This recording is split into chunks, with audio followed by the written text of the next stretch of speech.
Hi mga mi! Hilig nyo rin ba ang outdoor whimsical dining katulad nito? O di kaya naman mahilig din kayo sa mga seafoods katulad ng hawak-hawak naming tatlo? Kung oo ang sagot nyo, tara na dito sa Barrio Alfresco!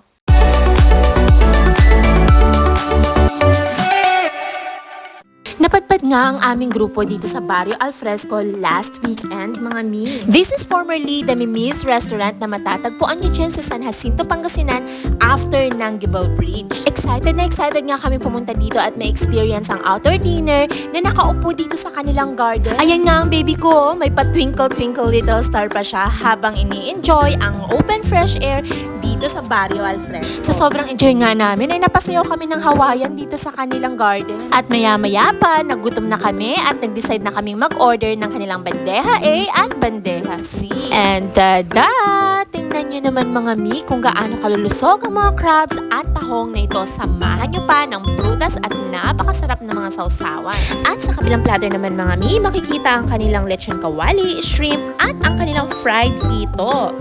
Yummy!